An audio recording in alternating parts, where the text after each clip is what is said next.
नमस्कार दोस्तों, आज हम एनसीईआरटी क्लास 7th का पॉलिटिकल चैप्टर 6 पढ़ेंगे। ठीक है। चैप्टर का नाम है संचार माध्यमों को समझना। तो चलो दोस्तों शुरू करते हैं।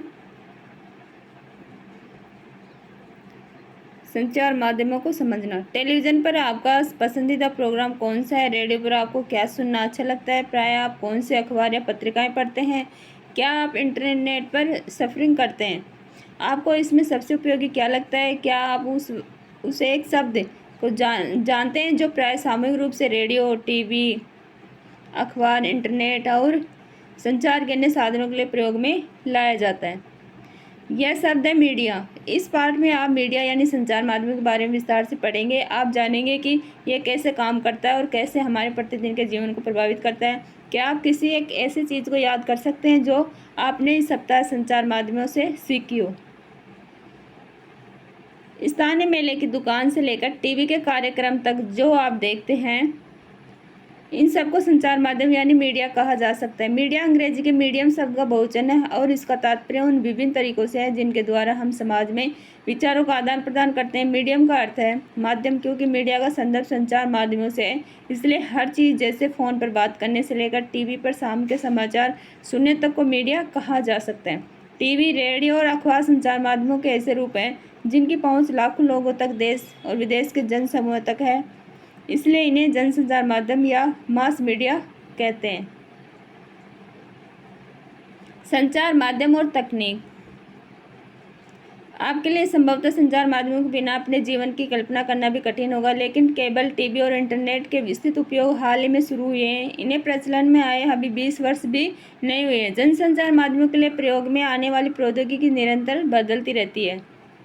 अखबार, टेलीविज़न और रेडियो लाखों लोगों तक पहुंच सकते हैं क्योंकि इनमें एक विशिष्ट प्रकार की तकनीक का उपयोग किया जाता है। हम अखबारों और पत्रिकाओं की छपे हुए माध्यम के रूप में, टीवी और तथा रेडियो की इलेक्ट्रॉनिक माध्यम के रूप में भी चर्चा करते हैं। आपके विचार में समाचार पत्रों को छपे हुए माध्यम क्यों कहा जाता है? आगे पढ़ने पर आपको पता चलेगा कि ये नाम संचार माध्यमों द्वारा प्रयोग में लाई जा रही तकनीक से संबंधित है। नीचे दिए गए चित्रों से आपको पता चलेगा कि पिछले सालों में जनसंचार माध्यमों के इस्तेमाल में लाई जा रही तकनीक किस प्रकार बदली है और आज भी बदलती जा रही है। तकनीक तथा मशीनों को बदलकर अत्याधुनिक बनाने से संचार माध्यमों को अधिक लोगों तक पहुंचने में मदद मिलती है। इससे ध्वनि और चित्रों की गुणवत्ता में सुधार आता है, लेकिन तकनीक इससे भी अधिक कुछ कहती है। यह हमारे जीवन के बारे में सोचने के ढंग में परिवर्तन लाती है। उदाहरण के लिए आज हमारे लिए टेलीविज़न के बिना जीवन की कल्पना करना कठिन है। टेलीविज़न के कारण हम अपने आप को विश्व समाज के सदस्य समझने लगे हैं। टेलीविज़न में प्रदर्शित चित्र सैटेलाइट और केबल के विशेष जाल के माध्यम से अत्यंत सुदूर क्षेत्रों तक पहुंचाए जाते हैं। इसके कारण हम संचार के अन्य भागों के समाचार और मनोरंजन कार्यक्रम देख पाते हैं। आप टीवी पर जो कार्टून देखते हैं वे अधिकांश जापान या संयुक्त राज्य अमेरिका के होते हैं। अब हम चेन्नई या जम्मू कश्मीर में बैठकर अमेरिका में फ्लोरिडा के समुद्री तूफान की छवियों को देख सकते हैं। टेलीविज़न ने दुनिया को बहुत पास ला दिया है। एक चित्रकार की नज़र में बाइबल के पहले पन्ने की छपाई करते हुए गुटेनबर्ग, ये देखो।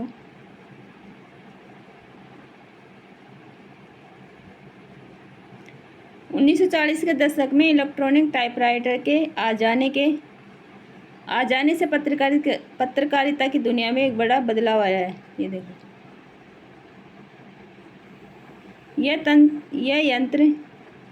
यह यंत्र टेलीविज़न का प्रारंभिक रूप था। अपने इस आविष्कार के सामने बैठे हैं जॉन एल बैड। कौन? John L bad. इस यंत्र के द्वारा उन्होंने रॉयल इंस्टीट्यूट के समक्ष अपने आविष्कार का प्रदर्शन किया था। ये देखो,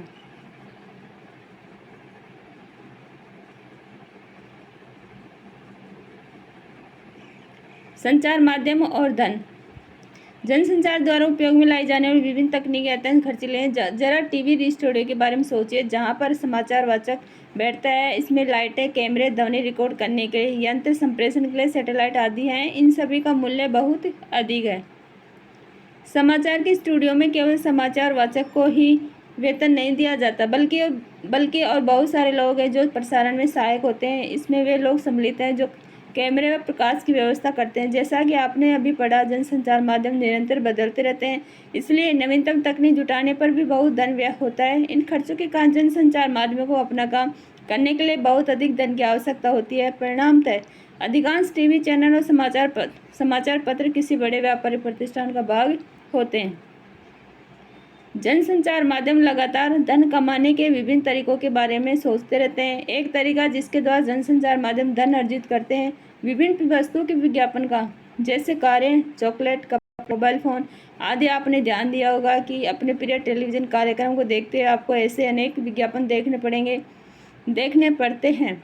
टेलीविज़न पर क्रिकेट का मैच देखते हुए भी हर ओवर के बाद बार बार वही विज्ञापन दिखाए जाते हैं। इस तरह प्राय बार बार आप उन्हीं छवियों को देखते हैं। जैसा कि आप आगे के अध्याय में पढ़ेंगे, विज्ञापनों की बार बार आवर्ती आशा से की जाती है कि आप बाहर जाकर विज्ञापित वस्तु खरीदेंगे। एक टीवी चैनल में 10 सेकंड के लिए विज्ञापन देने का मूल्य उसकी लोकप्रियता और समय के आधार पर 1000 रुपये से 1 लाख रुपये तक के बीच पड़ता है। ये देखो,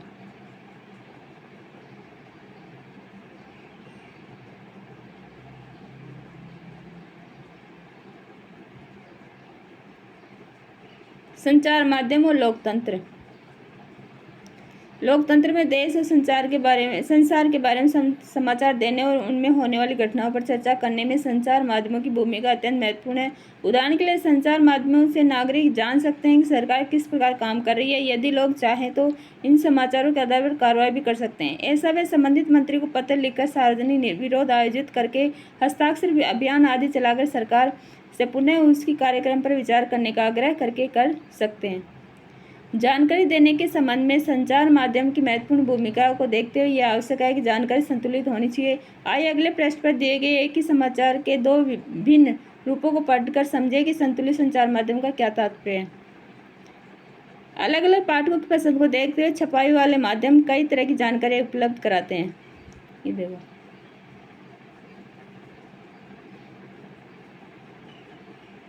प्रदूषण फैलाने वाले कारखानों पर वज्रपात, विरोधियों द्वारा चक्का जाम, यातायात रुका। ये एक पृष्ठ पढ़ते हैं। कारखानों के मालिकों और मजदूरों के हिंसात्मक विरोध ने आज शहर की गतिविधियों को रोक कर रख दिया है। सड़कों पर वाहनों की विशाल जाम लगने के कारण लोग समय से अपने काम नहीं पहुंच सके। कारखाना मालिक और मजदूर सरकार के प्रदूषण फैलाने वाली इकाइयों को बंद करने के निर्णय का विरोध कर रहे हैं। यद्यपि सरकार ने यह निर्णय कुछ जल्दबाजी में लिया है, परंतु विरोधियों को काफ़ी समय से यह पता था कि उनकी इकाइयाँ गैरकानूनी हैं। इन इकाइयों के बंद होने से शहर में प्रदूषण का स्तर काफ़ी कम हो जाएगा। शहर के गणमान्य नागरिक श्री जैन ने कहा, हमारा शहर भारत के एक नए व्यावसायिक केंद्र के रूप में स्थापित होता जा रहा है। इसके साथ साथ ये भी आवश्यक है कि शहर साफ और हरा भरा रहे। प्रदूषण फैलाने वाले कारखानों को हटाया जाना चाहिए। विरोध करने के स्थान पर कारखानों के मालिकों और कामगारों को पुनः स्थापन का प्रस्ताव स्वीकार कर लेना चाहिए। कारखानों बंद होने से घोर अशांति। शहर के आवासीय क्षेत्र में 1 लाख कारखानों का बंद होना एक गंभीर समस्या का रूप ले सकता है। सोमवार को हजारों कारखाना मालिक कामगार कारखाना बंदी पर अपना कड़ा विरोध जताने के लिए सड़कों पर उतर आए। उन्होंने कहा कि इससे उनकी रोजी रोटी छीन जाएगी। उनका कहना है गलती नगर निगम की है, क्योंकि वह आवासीय क्षेत्रों में लगातार नए कारखाने लगाने के लाइसेंस देता रहा। उन्होंने यह भी कहा कि उनके पुनः स्थापना के लिए पर्याप्त प्रयत्न नहीं किए गए। कारखानों के मालिकों और मजदूरों ने कारखानों बंद करवाने के विरोध में शहर एक दिन का बंद प्रस्तावित किया है। एक कारखाने के मालिक श्री शर्मा ने कहा, सरकार कहती है कि उसने हमारे पुनर्स्थापन के लिए बहुत कार्य किया है, लेकिन जिस प्रकार के क्षेत्र वह हमें दे रही है वहाँ किसी प्रकार की सुविधा नहीं है और पिछले 5 वर्षों में वहाँ कोई विकास कार्य नहीं हुआ है। वास्तविकता तो यह है कि यदि आप इनमें से केवल एक समाचार पढ़ेंगे तो विषय का एक ही पक्ष जान पाएंगे। यदि आपने न्यूज़ ऑफ इंडिया पढ़ा होता तो आपको विरोधियों की बातें व्यर्थ उत्पाद लगती। उनका यातायात व्यवस्था में बाधा उत्पन्न करना और अपने कारखानों से शहर में प्रदूषण फैलाते रहना आपके मन में उनकी बुरी छवि अंकित करना। दूसरी ओर यदि आपने इंडिया डेली पढ़ा होता तो आप जानते हैं कि कारखाने बंद होने पर बहुत से लोग अपनी रोजी रोटी खो देंगे, क्योंकि पुनः स्थापना प्रयास अपर्याप्त हैं। इन दोनों में से एक भी विवरण संतुलित नहीं है। संतुलित रिपोर्ट वह होती है जिसमें किसी भी विषय पर हर दृष्टिकोण से चर्चा की जाती है। फील्ड पाठकों को स्वयं अपनी राय बनाने के लिए स्वतंत्र छोड़ दिया जाता है। संतुलित रिपोर्ट लिख पाना संचार माध्यमों के स्वतंत्र होने पर निर्भर करता है। स्वतंत्र संचार माध्यमों से तात्पर्य यह है कि उनके द्वारा दिए जाने वाले समाचारों को कोई भी नियंत्रित या प्रभावित न करे। समाचार का विवरण देने में कोई भी उन्हें निर्देशित न करे कि उसमें क्या सम्मिलित किया जाना है और क्या नहीं। लोकतंत्र में स्वतंत्र संचार माध्यमों का होना अत्यंत महत्वपूर्ण है। जैसा कि आपने ऊपर पढ़ा, संचार माध्यमों द्वारा प्रदान की गई जानकारी के आधार पर ही हम नागरिक के रूप में कार्रवाई करते हैं। इसलिए यह आवश्यक है कि यह जानकारी विश्वसनीय और तटस्थ हो। तथ्य तो यह है कि संचार माध्यम स्वतंत्र नहीं है। इसके मुख्यतः दो कारण है। पहला कारण सरकार का उन पर नियंत्रण। जब सरकार समाचार माध्यम के किसी अंश, फिल्म के किसी दृश्य या गीत की किसी अभिव्यक्ति को जन समुदाय तक पहुंचाने से प्रतिबंधित करती है तो इसे सेंसरशिप कहा जाता है। क्या कहा जाता है? सेंसरशिप। भारत के इतिहास में ऐसे समय भी आए हैं जब सरकार ने संचार माध्यम के ऊपर सेंसर लगाया। इसमें सबसे बुरा समय 1975 से 77 तक आपातकाल का था। सरकार यद्यपि फिल्मों पर तो निरंतर सेंसर रखती है, लेकिन वह संचार माध्यमों से दिखाए गए समाचारों में पूरी तरह ऐसा नहीं करती है। सरकार द्वारा सेंसरशिप न होने पर भी आजकल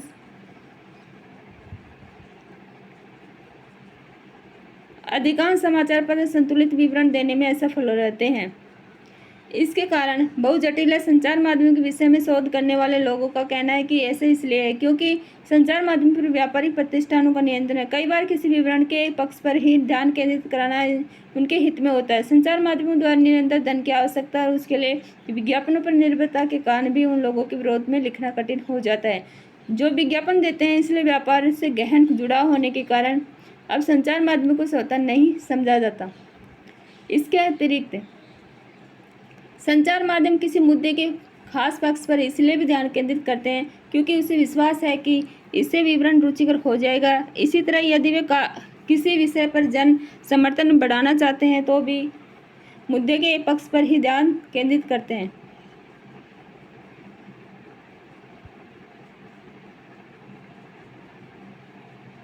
टीवी हमारे साथ क्या करता है और हम टीवी के साथ क्या कर सकते हैं।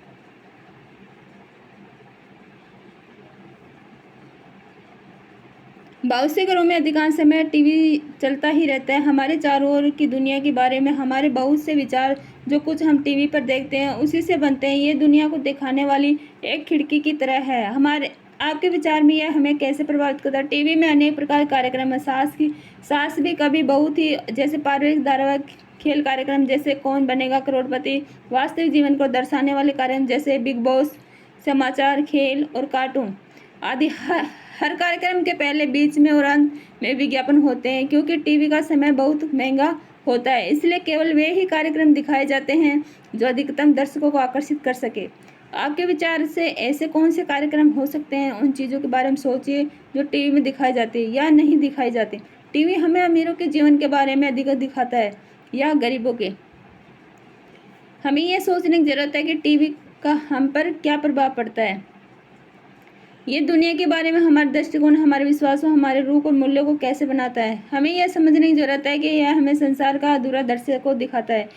अपने पसंद के कार्यक्रम को आनंद लेते हुए भी हमें यह नहीं भूलना चाहिए कि टीवी के पर्दे से हटकर भी एक उत्सुकता भरा बड़ा संसार है। दुनिया में ऐसा बहुत कुछ हो रहा है जिसकी ओर टीवी ध्यान नहीं देता। फिल्म स्टारों, सुप्रसिद्ध व्यक्तियों, धनाढ़ जीवन शैलियों से परे भी ऐसा संसार है जहां हम सबको पहुंचना चाहिए और विभिन्न प्रकार से अपनी प्रतिक्रिया व्यक्त करनी चाहिए। हमें ऐसा सजग दर्शक बनना चाहिए जो कार्यक्रम का आनंद भी ले और देखे गए और सुने गए प्रसंगों पर प्रश्न भी उठाए। मसौदा तय किया जाना।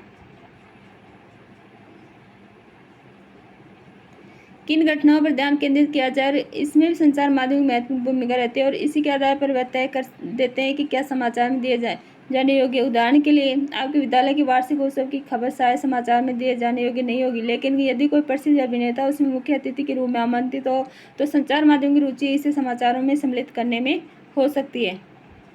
कुछ खास विषयों पर ध्यान केंद्रित करके संचार माध्यम हमारे विचारों, भावनाओं और कार्य को प्रभावित करता है और हमारा ध्यान उन मुद्दों की ओर आकर्षित करते हैं हमारे जीवन पर महत्वपूर्ण प्रभाव डालने और हमारे विचारों को निर्मित करने में मुख्य भूमिका होने के कारण ही प्राय ये कहा जाता है कि संचार माध्यम ही हमारा मसौदा एजेंडा तय करते हैं। अभी हाल ही में संचार माध्यमों ने कोला पेयों में कीटनाशकों का स्तर खतरे के स्तर तक बढ़े हुए होने की ओर हमारा ध्यान आकर्षित किया था। उन्होंने कीटनाशकों की अत्यधिक मात्रा में होने की रिपोर्ट प्रकाशित की थी और इस तरह हमें कोला पेयों को अंतर्राष्ट्रीय गुणवत्ता सुरक्षा मापदंडों के अनुसार नियमित रूप से नियंत्रित करने की आवश्यकता महसूस कराई। उन्होंने सरकार के दबाव के बावजूद निडरतापूर्वक घोषणा की कि कोला पीना सुरक्षित नहीं है। इस वृत्तांत को पेश करके संचार माध्यमों ने निश्चित रूप से हमारा ध्यान ऐसे विषय पर केंद्रित करने की कोशिश की है जिस पर यदि उनकी रिपोर्ट न आती तो हमारा ध्यान भी न जाता। कई बार ऐसी घटनाएं हो जाती हैं जब संचार माध्यम उन विषयों पर हमारा ध्यान केंद्रित कराने में असफल रहते हैं जो हमारे जीवन के लिए बहुत महत्वपूर्ण है। उदाहरण के लिए पीने का पानी हमारे देश की एक बड़ी समस्या है। प्रतिवर्ष हजारों लोग कष्ट पर सहते हैं और मर जाते हैं क्योंकि उन्हें पीने के लिए सुरक्षित पानी नहीं मिलता है। फिर भी संचार माध्यम हमें इस विषय पर बहुत कम ही चर्चा करते हुए दिखते हैं। एक सुविख्यात भारतीय पत्रकार ने लिखा है कि कैसे वस्त्रों को नया रूपाकार देने वाले डिजाइनरों ने फैशन वीक में धनवानों के समक्ष अपने नए वस्त्र प्रदर्शित करके सभी समाचार पत्रों मुख्य फहरिस्त पर स्थान पा लिया, जबकि उसी सप्ताह मुंबई में अनेक झोपड़पट्टियों को गिरा कर दिया गया, पर किसी ने इस पर जरा भी ध्यान नहीं दिया। स्थानीय संचार माध्यम यह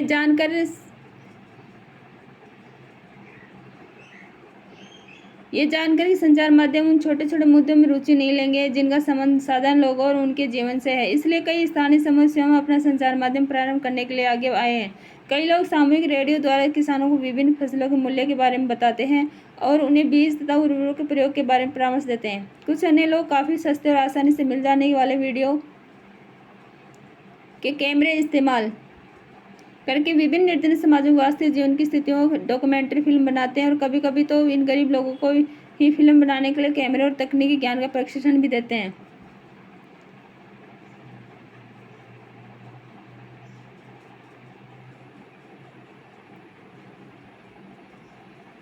दूसरा उदाहरण खबर लहरिया नामक एक समाचार पत्र का है जो उत्तर प्रदेश के चित्रकूट जिले के 8 दलित महिलाओं द्वारा हर 15 दिन में निकाला जाता है। स्थानीय बुंदेली भाषा में लिखित इस 8 पृष्ठ के समाचार पत्र में दलितों से संबंधित विषय स्त्रियों के प्रति हिंसा, राजनीति, भ्रष्टाचार संबंधी रिपोर्ट होती है। इस समाचार पत्र के पाठक हैं किसान, दुकानदार, पंचायत के सदस्य, स्कूल के शिक्षक और महिलाएं जिन्होंने अभी हाल ही में पढ़ना लिखना सीखा है।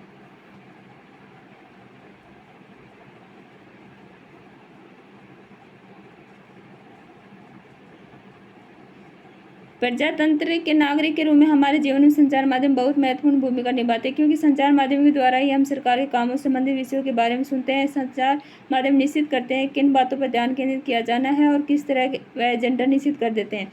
यदि कभी कभार चाहें तो संचार माध्यम को किसी घटना की खबर छापने से रोक सकती है। इसे सेंसरशिप कहा जाता है। आजकल संचार माध्यम व्यापार का घनिष्ठ संबंध होने से प्राय संतुलित रिपोर्ट का प्रकाश में आना कठिन है। इसे ध्यान में रखते हुए हमारे लिए सजगता महत्वपूर्ण है कि समाचार से प्राप्त तथ्यात्मक जानकारी प्राय पूर्ण नहीं होती और एक पक्षीय हो सकती है। अतः हमें समाचार के विश्लेषण के लिए निम्नलिखित प्रश्न पूछने चाहिए। इस रिपोर्ट से मुझे कौन सी जानकारी मिल रही है और कौन सी आवश्यक जानकारी नहीं दी जा रही है। यह लेख किसके दृष्टिकोण से लिखा गया है, किसका दृष्टिकोण छोड़ दिया गया और क्यों। सामाजिक विज्ञापन सरकार और निजी संस्थान ऐसे विज्ञापन भी बनाते हैं जिनसे समाज में किसी बड़े संदेश का प्रसारण हो सके। ये सामाजिक विज्ञापन कहलाते हैं। या असुरक्षित रेलवे क्रॉसिंग को पार करने से संबंधित सामाजिक विज्ञापन प्रस्तुत हैं। ये देखो, रेलवे के लेवल क्रॉसिंग पर सतर्कता ही सुरक्षा का आधार।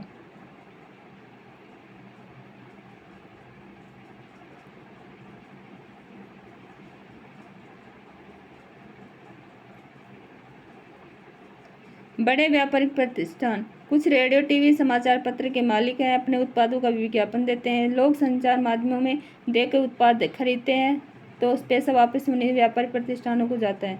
संचार माध्यम विज्ञापनों से उत्पादों को बढ़ावा देता है। पाठक, दर्शक, श्रोता। शब्दावली, शब्द संकलन देखते हैं। उसके बाद क्वेश्चन आंसर देखेंगे। प्रकाशित, इससे मतलब क्या है? इससे तात्पर्य समाचार रिपोर्टों, लेखों, साक्षात्कार, विवरण आदि से है जिन्हें समाचार पत्रों, पत्रिकाओं, पुस्तकों में छापा जाता है जिससे उन्हें बहुत अधिक लोग पढ़ सकें। सेंसरशिप, इसका तात्पर्य सरकार की उन शक्ति या अधिकार से है जिसके अंतर्गत सरकार कुछ विवरण प्रकाशित करने या प्रदर्शित करने पर रोक लगा सकती है। प्रसारण, इस पाठ में इस शब्द का प्रयोग टीवी अथवा रेडियो के कार्यक्रम के संबंध में हुआ जिनको बहुत बड़े क्षेत्र में प्रेषित किया जाता है। सार्वजनिक विरोध, इसमें विशाल संख्या में लोग एकजुट होकर किसी विषय पर खुले रूप में अपना विरोध प्रकट करते हैं। यह प्राय रैली आयोजन, हस्ताक्षर अभियान तथा सड़कों को अवरुद्ध करके किया जाता है। अब दोस्तों क्वेश्चन आंसर देखते हैं।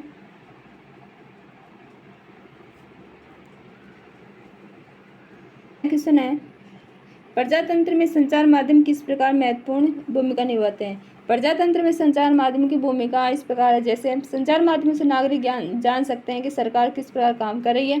संचार माध्यम निश्चित करते हैं किन बातों पर जनता का ध्यान केंद्रित किया जाना है। इस प्रकार संचार माध्यम जनमत निर्माण का एक सशक्त माध्यम है। वह जनता को सरकारी नीतियों अथवा कार्यों के पक्ष और विपक्ष हेतु मंच प्रदान करते हैं।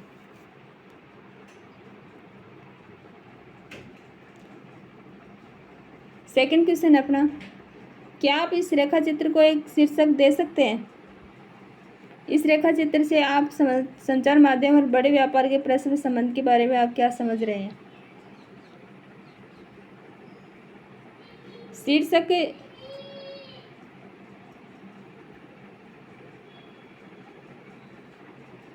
संचार के माध्यम से व्यापार, संचार के माध्यम से उद्यमी अपने उत्पाद को बेचते हैं। किसी भी नए उत्पाद को बाजार में बेचने के लिए उत्पादों को विज्ञापन का सहारा लेना पड़ता है और विज्ञापन देखकर उपभोक्ता वस्तु को खरीदते हैं जिससे उत्पादक वस्तु की बिक्री बढ़ जाती है जिससे उत्पादक अधिक धन बटोरते हैं। इस प्रकार उद्यमी संचार के माध्यम से साधारण दर्शक, श्रोता, पाठक वर्ग को मानसिक एवं आर्थिक रूप से अपने हितों के लिए शोषित करते हैं। ठीक है, थर्ड क्वेश्चन देखते हैं। आप पढ़ चुके हैं कि संचार माध्यम किस प्रकार एजेंडा बनाते हैं, इनका प्रजातंत्र में क्या प्रभाव पड़ता है। अपने विचारों के पक्ष में 2 उदाहरण दीजिए। संचार माध्यम अधिक से अधिक लोगों को अपनी ओर आकर्षित करने के लिए भिन्न भिन्न प्रकार के एजेंडे बनाते हैं। इस प्रकार प्रजातंत्र को अनेक प्रकार से प्रभावित करते हैं, जैसे सरकार की नीतियों के बारे में जनता को बतलाती है। जनता सरकार की नीतियों पर अपना जनमत तैयार करती है। दूसरा, संचार माध्यम निश्चित करते हैं किन बातों पर ध्यान केंद्रित किया जाना है और किस तरह वह एजेंडा निश्चित करते हैं। फोर्थ क्वेश्चन है, कक्षा परियोजना के रूप में समाचारों में से कोई एक शीर्षक चुनकर उस पर ध्यान केंद्रित कीजिए और अन्य समाचार पत्रों में से उससे संबंधित विवरण छांटिए। दूरदर्शन समाचार पर भी इस विषय पर प्रसारित सामग्री देखिए। 2 समाचार पत्रों के विवरण की तुलना करके उनमें समांतर विभिन्नता की रिपोर्ट लिखिए। निम्नलिखित प्रश्न पूछना सहायक हो सकता है। क्या है, इस लेख में क्या जानकारी दी जा रही है? जैसे शीर्षक, प्रदूषण के कारण कारखानों पर वज्रपात, इस संदर्भ में 2 समाचार पत्र की रिपोर्ट नीचे दी गई। जैसे हम बता सकते हैं कि जैसे हमने देखा था चैप्टर में न्यूज़ ऑफ इंडिया की रिपोर्ट और इंडिया डेली की रिपोर्ट। ठीक है, तो समाचार पत्र का शीर्षक, प्रदूषण फैलाने वाले कारखानों पर वज्रपात, विरोधियों द्वारा चक्का जाम, यातायात रुकना। कारखानों के मालिकों और मजदूरों के हिंसात्मक विरोध ने आज शहर की गतिविधियों को रोककर रख दिया है। सड़कों पर वाहनों की विशाल जाम लगने के कारण लोग समय से अपने काम पर नहीं पहुंचे हैं। कारखाना मालिक और मजदूर सरकार के प्रदूषण फैलाने वाली इकाइयों को बंद करने के निर्णय का विरोध कर रहे हैं। ठीक है, और दूसरा था समाचार पत्र का शीर्षक, कारखाना के बाद होने से घोर अशांति, शहर के आवासीय क्षेत्र में 1 लाख कारखाना बंद होने का एक गंभीर समस्या का रूप ले सकता है। सोमवार को हजारों कारखाना मालिक व कामगार कारखाना बंदी पर अपना कड़ा विरोध जताने के लिए सड़कों पर उतर आए। उन्होंने कहा कि इससे उनकी रोजी रोटी छीन जाएगी। उनका कहना है कि गलती नगर निगम की है। ठीक है, किसकी बता रहे थे? नगर निगम की।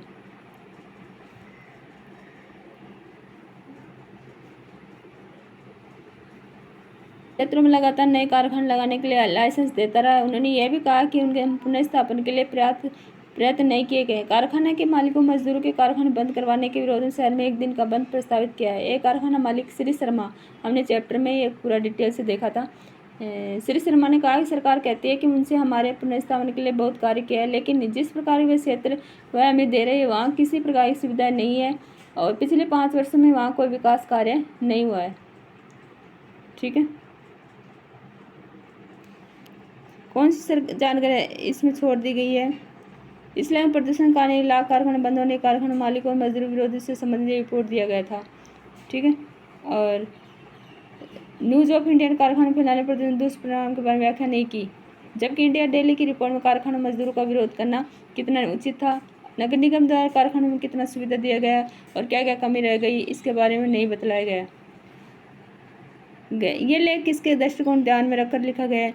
न्यूज़ ऑफ इंडिया के लेख प्रदूषण के कारण कारखानों में बंद होने से मजदूरों द्वारा विरोध करने में से सड़कों पर लगने वाले जाम को ध्यान में रखकर रिपोर्ट तैयार किया गया, जबकि इंडिया डेली में कारखानों मालिकों मजदूरों की प्रतिक्रिया के संबंध में रिपोर्ट तैयार किया गया। किसके दृष्टिकोण को छोड़ दिया गया और क्यों? इन दोनों रिपोर्टों में कुछ दृष्टिकोण छोड़ दिया गया कि न्यूज़ ऑफ इंडिया रिपोर्ट में प्रदूषण से होने वाले नुकसान के संदर्भ जनता की प्रतिक्रिया के बारे में नहीं बताया गया। इंडिया डेली रिपोर्ट में मजदूरों के रोजगार, उनके अपर्याप्त पुनर्स्थापन को कोई महत्व नहीं दिया गया। तो चलो दोस्तों, अपना चैप्टर कंप्लीट हुआ और साथ ही इसके क्वेश्चन आंसर। ठीक है, तो नेक्स्ट चैप्टर में जल्दी मिलते हैं। Thank you.